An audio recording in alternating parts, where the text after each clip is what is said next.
Pemirsa, sementara itu 3 PLT pimpinan KPK yang baru saja ditunjuk Presiden Jokowi menggelar konferensi pers di gedung KPK. Ya, untuk mengetahui jalannya konferensi pers tersebut, kita langsung menuju gedung KPK sekarang. Karena saya nggak mau bilang, bukan nggak mau bersyukur, tapi ya ini bukan anugerah sih Pak ya. Tapi sekilas apapun penyikapan kita adalah prinsip hidup saya. Kalau ini sebuah anugerah, posisi ini sebuah anugerah, maka saya tidak harus bersyukur kepada Allah. Antara lain ya bersyukur masih dipercaya. Tapi kalau ini sebuah amanah, lebih berat lagi buat saya mesti bertanggung jawab. Bertanggung jawab kepada bangsa, termasuk kepada Tuhan. Jadi berat sekali. Apalagi kemudian dikukuhkan dengan sumpah. Terus sekalian, alhamdulillah tadi pukul 8 kita sudah mengucapkan sumpah janji dilantik. Beberapa teman KPK dan Pak Zul, Pak Pandu juga hadir. Dan kami telah melakukan pertemuan singkat tadi di atas sebelum sholat Jumat. Sudah menyepakati beberapa hal. Alhamdulillah untuk saya tidak terlalu sulit mengenali internal ini, karena sebagaimana Anda tahu saya orang lama, Pak Johan apalagi dia orang dalam yang memang masih meraba-raba sedikit. Insya Allah nanti kita tuntun adalah Pak Profesor Indiarto Senoaji. Kami sudah bicara banyak hal, terutama mengenai menginventarisasi masalah-masalah yang ada di lingkungan KPK saat ini, serta bagaimana kita mencari solusinya.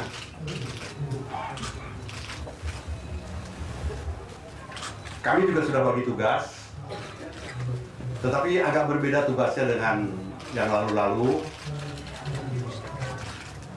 Pimpinan KPK sekarang yang berlima tidak menangani bidang-bidang penugasan KPK. Kalau dulu kan zamannya Pak Tumpak, dia menangani bidang penindakan. Pak Eri, Riana menangani bidang pengaduan masyarakat dan pengawasan internal. Pak Amin, informasi data, kemudian Pak Tahrul pencegahan. Tahun ini saya bilang ya kita garap bersama-sama. Kalau ada posisi-posisi deputi yang kosong akan segera kita isi. Baik itu datanya dari internal atau nanti dari eksternal, dan itu sesuai dengan prosedur yang kita lakukan. Kenapa itu kita lakukan? Karena kita memerlukan konsentrasi untuk melakukan berbagai tindakan yang nyata dalam rangka menghadapi situasi dan dinamika yang terjadi saat ini. Tidak perlu saya jelaskan lagi kepada Anda apa yang sedang dihadapi oleh KPK, kan Anda lebih tahu, Anda yang tiap hari ada di sini. Tapi kami katakan bahwa kita berlima perlu menghadapi ini secara lebih terkoordinasi, lebih firm, lebih kompak. Sebab kita harus segera bangkit kembali dari suasana ini, dan kita mesti melangkah ke depan. Tidak bisa lagi terlalu banyak merenungi hal-hal yang lalu. Sepakat kita, karena itu kita sudah mulai melangkah. Kami sedang menunggu jadwal dari sekretariat. Hari ini kami jam 5 akan bertemu dengan Kapolri. Saya dengan ditemani oleh 1 atau 2 orang komisioner, membicarakan masalah-masalah terutama hubungan antara KPK dengan Polri dan penanganan kasus-kasus yang terkait antara KPK dengan Polri. Itu akan kita bicarakan nanti jam 5 di Mabes Polri. Pengaturan berikutnya, karena ini sudah Jumat, Sabtu mungkin tidak bisa kita lakukan. Kita juga Sabtu tidak bisa kita lakukan kegiatan perkantoran, tetapi kami masih memiliki kegiatan untuk saling mengenal, melting antara 5 pimpinan ini, dan itu sudah biasa dilakukan sejak mulai jilid pertama dulu. Acara berikutnya adalah kami sudah meminta jadwal kepada Bapak Jaksa Agung untuk memberi kesempatan kepada saya dengan dibantu oleh seorang komisioner atau 2 untuk bertemu dengan Jaksa Agung yang membicarakan masalah-masalah yang teknis, termasuk perkuatan KPK dari personil-personil kejaksaan. Begitu juga dalam Kapolri. Yang berikutnya saya juga sudah merencanakan maaf ya, sudah merencanakan, hanya sedang meminta konfirmasi waktunya untuk bertemu dengan Ketua Mahkamah Agung. Lebih banyak tidak membicarakan kasus, tetapi lebih banyak bicara tentang masalah courtesy call, etika. Etika kenegaraan adalah Ketua Mahkamah Agung sebagai lembaga tinggi negara dan kita sebagai pemimpin negara untuk membangun komunikasi. Itu dulu yang saya bisa jelaskan tentang program ke depan. Tolong jangan ditanyakan mengenai case by case. Anda tanya kasus, pasti saya buang ke sini, atau ke sini, atau ke sana. Karena saya dengan Pak Anto belum touching itu. Saya sudah 2008 saya meninggalkan KPK, oleh karena itu saya sudah berkiprah di luar. Walaupun saya sempat menjadi anggota Badan Pemeriksa Keuangan, tetapi sudah 1 tahun 8 bulan yang lalu saya berhenti. Dan ketika itu saya mulai menggarap bisnis-bisnis saya. Baik itu bisnis sendiri maupun bekerja dengan orang lain. Mulai hari ini saya sudah minta sekretaris untuk secara formal mengajukan pengunduran diri. Tentu terhitung mulai hari ini. Pengunduran diri saya sebagai Komisaris Utama Bank Jabar Banten. Yang kedua, pengunduran diri saya sebagai Komisaris Utama dari sebuah PT kecil. Yang ketiga, pengunduran diri saya sebagai advisor dari beberapa perusahaan swasta, dari mana saya memperoleh penghasilan selama saya pensiun ini. Saya sadar bahwa saya harus segera melakukan itu karena ini menyangkut masalah konflik kepentingan.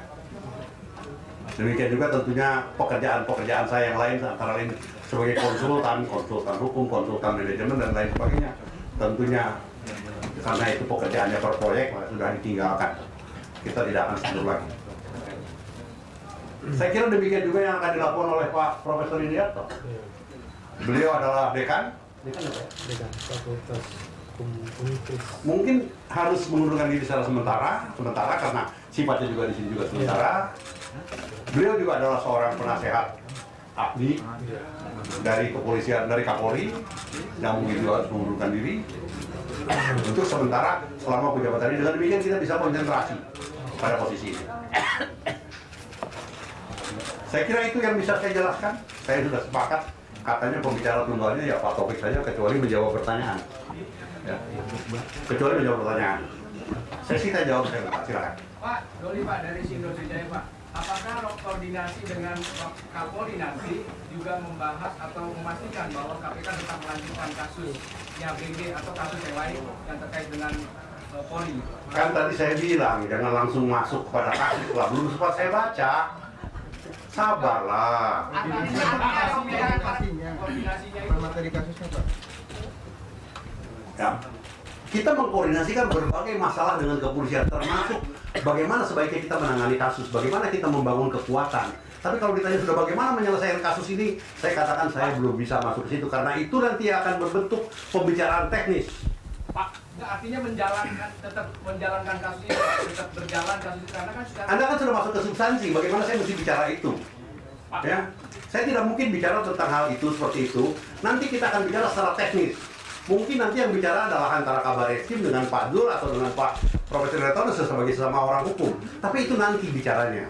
Jangan langsung masuk ke substansi dulu. Oke Pak, ini bukan kali ini tentang internal KPK, kekuatan penindakan KPK. Bagaimana dengan 21 penyidik yang terancam jadi tersangka di Baris Krim itu? Apakah nanti juga akan dibahas? Ini kan bukan kasus Pak. Termasuk salah satu yang kita bahas, termasuk adalah rencana saya, termasuk bagaimana memperkuat posisi penyidik menjadi lebih banyak lagi. Termasuk saya akan bicarakan dengan Jaksa Agung bagaimana supaya penuntut bisa lebih banyak lagi. Karena tunggakan perkara di KPK ini cukup banyak. Antara lain itu terjadi karena kekurangan tenaga penyidik dan penuntut umum. Kita akan genjot itu semua dan kita akan bicarakan secara penuh dengan Kapolri dan Jaksa Agung. Tapi ya tunggu waktunya. Pak Ruki, mungkin ini terkait dengan komisioner yang lama karena sekedar ingin menghidupkan pernyataan terkait dengan putusan pra peradilan yang kabarnya akan disikapi. Apakah itu bentuknya kasasi atau peninjauan kembali?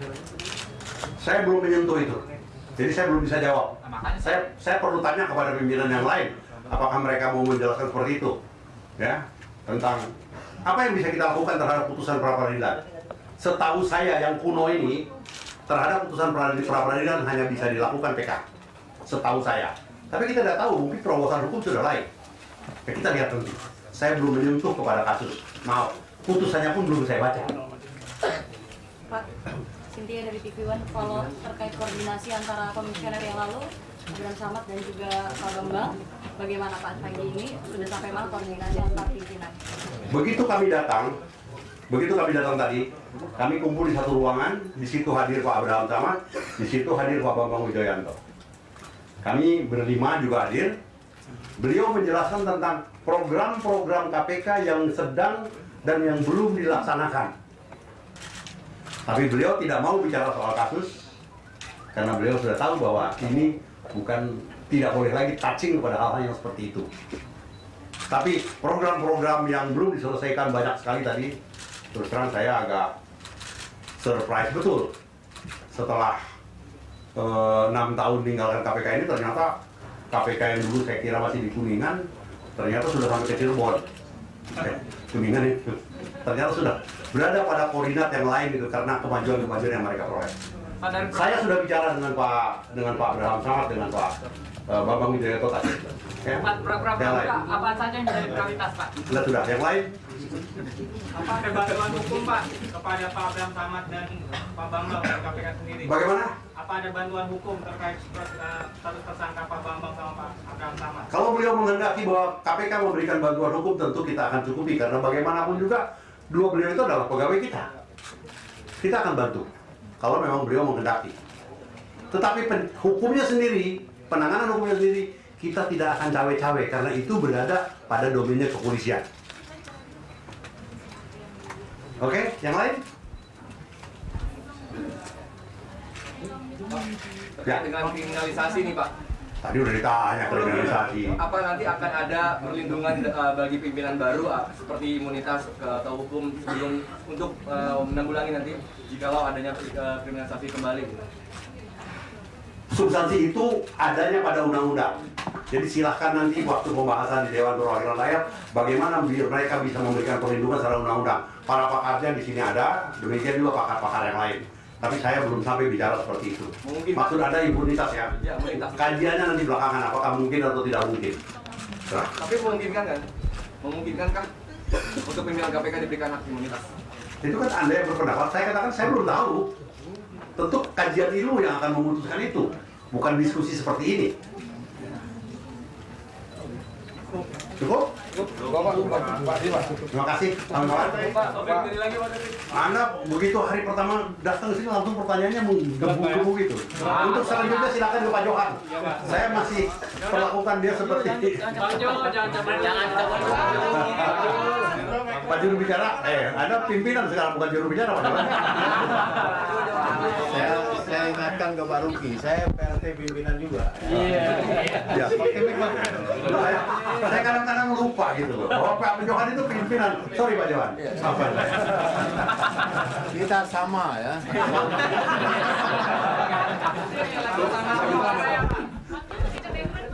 Lanjut ya, cukup ya. Ya, makasih.